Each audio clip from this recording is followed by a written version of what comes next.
Good afternoon all. तो इससे पहले हमने पढ़ा that what is Raoult's law और राउल्स लॉ का पहला केस, राइट। मैं एक बार वापस रिकॉल करवा देती हूँ कि राउल्स लॉ था क्या। तो Raoult's law states that for any volatile component the partial vapour pressure is directly proportional to the solubility of that component, right. तो हमने पढ़ा था कि जो भी हमारे पास वेपर प्रेशर होगा वो डायरेक्टली प्रोपोर्शनल होगा सॉल्युबिलिटी के। सॉल्युबिलिटी किसकी? जो वेपर्स हमारे पास गैस में डिसॉल्व हो रहे हैं उसकी। हमने प्रोपोर्शनलिटी का साइन हटाया था तो एक कांस्टेंट आया था हमारे पास पी नॉट, और ये पी नॉट मतलब था प्योर वेपर प्रेशर। प्योर का मतलब है कि जब वो इंडिविजुअल प्रेजेंट था तब का, और ये पार्शियल प्रेशर है जब हमारे पास और भी कंपोनेंट्स प्रेजेंट होंगे सॉल्यूशन में, राइट। तो ये था हमारे पास राउल्स लॉ। राउल्स लॉ का पहला केस हमने पढ़ लिया था दैट जब हमारे पास जो सॉल्यूशन बना हुआ है, पॉसिबिलिटी है उस सॉल्यूशन में हमारे पास क्या होगा, वोलेटाइल सॉल्यूट भी हो सकता है एंड नॉन वोलेटाइल सॉल्यूट भी हो सकता है। ये सॉल्यूट का केस है। और सॉल्वेंट को हम मान के चल रहे थे दैट जनरली जो सॉल्वेंट होगा वो हमारा वोलेटाइल ही होगा। तो एक हमने फिक्स किया था और दूसरे के रिस्पेक्ट में हम लेते हुए चल रहे थे, राइट। जब हमने बात की दैट वोलेटाइल सॉल्यूट है और वोलेटाइल ही सॉल्वेंट है, तब हम बात कर रहे थे वो सॉल्यूशन जो कि लिक्विड इन लिक्विड में मिलके बन रहा होगा। लिक्विड भी वोलेटाइल, लिक्विड भी वोलेटाइल, राइट। अब हम दूसरे पे आ जाते हैं, solution containing non volatile solute and volatile solvent. Non volatile solute का मतलब है, अब हम बात कर रहे हैं सॉलिड इन लिक्विड।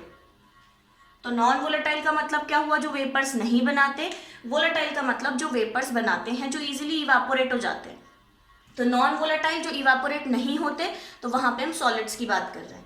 तो जब हमें सॉलिड को लिक्विड में डालेंगे, लिक्विड वोलेटाइल है, तो तब हमारे पास जो सोल्यूशन है उसका टोटल प्रेशर कितना होगा वो हम चेक कर लेते हैं, ठीक है।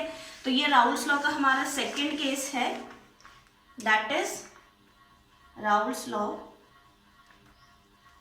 Second case, solution containing non-volatile solute, which means we are talking about solid and volatile solvent.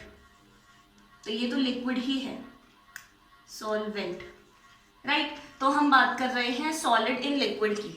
अब हमने राउल्स लॉ में पढ़ा था, मैंने भी जो डिफाइन भी किया, मैंने वहां पे बोला फॉर एनी वोलेटाइल कंपोनेंट। तो जो राउल्स लॉ है वो सिर्फ वोलेटाइल कंपोनेंट्स के लिए लगता है। तो अकॉर्डिंग टू राउल्स लॉ, मैंने स्टार्टिंग में बताया था, अब से हम सॉल्वेंट को ए मानेंगे और सॉल्यूट को बी मानेंगे, राइट। या सॉल्वेंट को 1 मानेंगे, सॉल्यूट को 2 मानेंगे। प्रायोरिटी हमारी सॉल्वेंट होती है। तो हमारे पास जो राउल्स लॉ आएगा, तो according to Raoult's law P A is equals to P naught A into zeta A, right.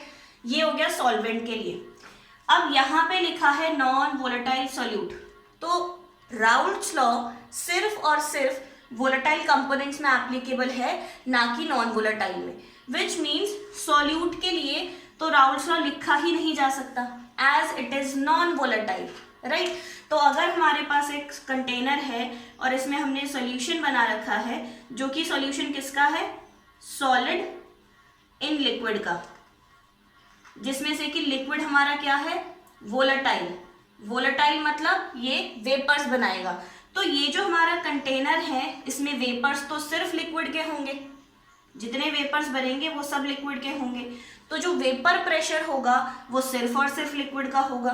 मतलब जो टोटल वेपर प्रेशर है पूरे सॉल्यूशन का, वो तो सिर्फ और सिर्फ एक सॉल्वेंट के ही बराबर है, क्योंकि बी तो हमारे पास वेपर्स बना ही नहीं रहा है, तो उसका वेपर प्रेशर भी नहीं होगा।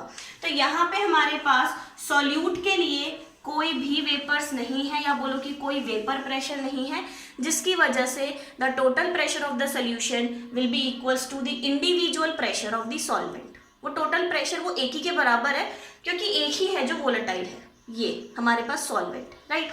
अब अगर मैं इसके ग्राफ की बात करूं, जैसे हमने वो पहला राउल्स लॉ का ग्राफ बनाया था, तो इसमें तो इक्वेशन ही एक ही है, टोटल प्रेशर भी अकेला यही है। तो इसका तो सिंपल सा ग्राफ बन जाएगा। पहले तो वेरिएबल्स कितने हैं यहाँ पे, तो एक प्रेशर हो गया और दूसरा मोल फ्रैक्शन हो गया। तो ये रहा मोल फ्रैक्शन और ये रहा प्रेशर, राइट। ग्राफ कैसे प्लॉट होगा, तो pressure is directly proportional to the mole fraction. तो अगर सेम वैसे ही अगर हम ग्राफ प्लॉट करें कि हमारे पास जीटा ए एक बार 0 होगा और सपोज हम इसकी मैक्सिमम वैल्यू यहाँ पे रख देते हैं 1, राइट। तो ग्राफ कैसा प्लॉट हो जाएगा कि अगर जीटा ए 0 है तो पी ए की वैल्यू 0, ये रहा एक पॉइंट। फिर जीटा ए अगर 1 है तो ये P is equals to P naught A. Suppose ये पी नॉट ए यहाँ पे कहीं है और ये 1 यहाँ पे कहीं है, तो ये रहा एक पॉइंट। तो दोनों को मिला दो तो ये रहा डायरेक्टली प्रोपोर्शनल का ग्राफ। तो इसका सिर्फ यही ग्राफ बनेगा क्योंकि इक्वेशन ही एक ही है, ये रहा पी ए का ग्राफ, राइट। तो ये हो गया हमारा राउल्स लॉ का second case, that when solution contains the non volatile solute and volatile solvent, right। अब इसी में हमें एक और चीज पढ़नी है कि अगर हम बात करते हैं राउल्स लॉ और हेनरी लॉ की, हमने हेनरी लॉ भी पढ़ लिया है, हमने राउल्स लॉ भी पढ़ लिया है, तो दोनों में क्या सिमिलैरिटीज है एक बार वो देख लेते हैं, ठीक। तो हमारे पास है Raoult's law and Henry's law. तो अब मैं दोनों में एक बार डिफरेंस दिखा देती हूँ क्या है, फिर सिमिलैरिटी देख लेंगे। तो राउल्स लॉ में हमने क्या पढ़ा था कि हम यहाँ पे वेपर प्रेशर की बात कर रहे हैं। वेपर प्रेशर मतलब जो भी वोलेटाइल लिक्विड है जो वेपर्स बनाएगा उसका जो प्रेशर एक्सर्ट हो रहा है वो वेपर प्रेशर है, राइट। राउल्स लॉ में हमने पढ़ा था कि P is equals to P naught into zeta. ये कोई भी कंपोनेंट है, A B कुछ भी है, तो P is equals to P naught A into zeta है, राइट। हेनरी लॉ में हमने क्या पढ़ा, हेनरी लॉ में हम बात कर रहे थे अगेन प्रेशर की। ये वेपर्स प्रेशर है, लिक्विड वेपर्स बना रही है उसका प्रेशर, वो प्रेशर है नॉर्मल गैस जो प्रेशर एक्सर्ट करती ही है, उस प्रेशर की बात हो रही है। तो हेनरी लॉ में हमने पढ़ा था अबाउट प्रेशर, किसका प्रेशर, क्या किसके बारे में, तो हमने पढ़ा था about the solubility of gas in liquid, हमने ये पढ़ा था। तो इसमें हमारे पास था that pressure applied on the gas, pressure applied on the gas is directly proportional to the solubility of the gas in liquid, यही था। प्रोपोर्शनैलिटी हटाया, एक कांस्टेंट आया that pressure of gas is equals to Henry's constant times the solubility of gas in liquid. ये है Henry law, ये है Raoult's law, right. अब अगर मैं इसमें डिफरेंस देखूं तो डिफरेंस सिर्फ एक कांस्टेंट का है यहाँ पे, बाकी अगर हम मैथमेटिकली या स्टेटमेंट इसका चेक करते हैं तो बिल्कुल सेम है। यहाँ पे सिर्फ एक वो नया वर्ड ऐड हो जाता है that for any volatile component. तो for any volatile component the vapour pressure is directly proportional to the solubility. यहाँ पे for we can say that pressure applied on a gas is directly proportional to the solubility of gas in liquid, right।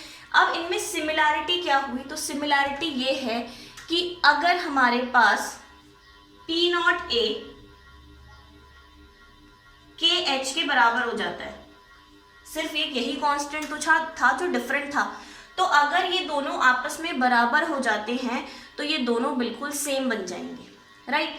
अगर मैं इसमें बात करती हूँ P not a क्या को बता रहा था, तो ये बता रहा था प्योर वेपर प्रेशर को, और के एच क्या था हमारे पास, ये डिपेंड कर रहा था नेचर ऑफ गैस पे।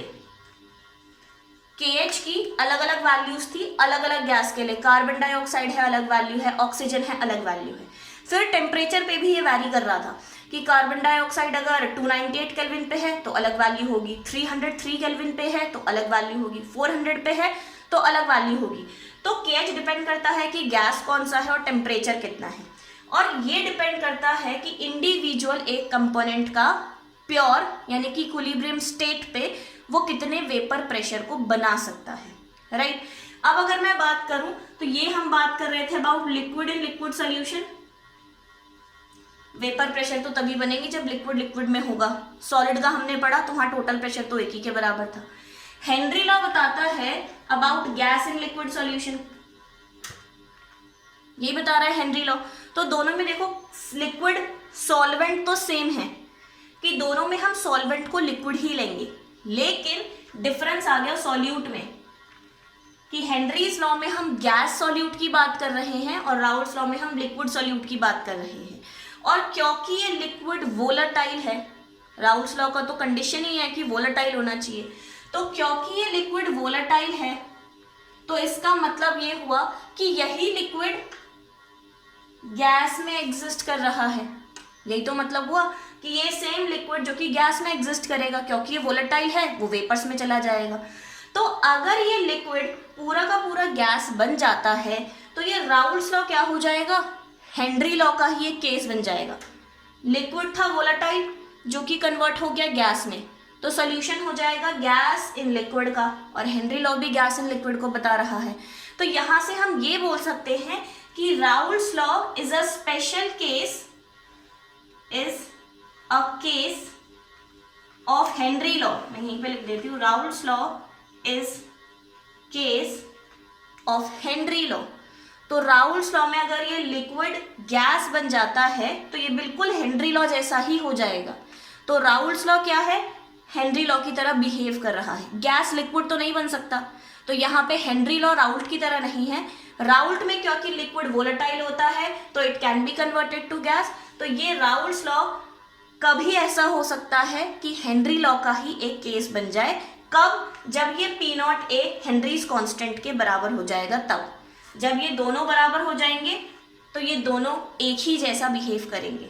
पी नॉट ए की जगह चाहे के एच रखो, के एच ए की जगह चाहे पी नॉट रखो, राइट।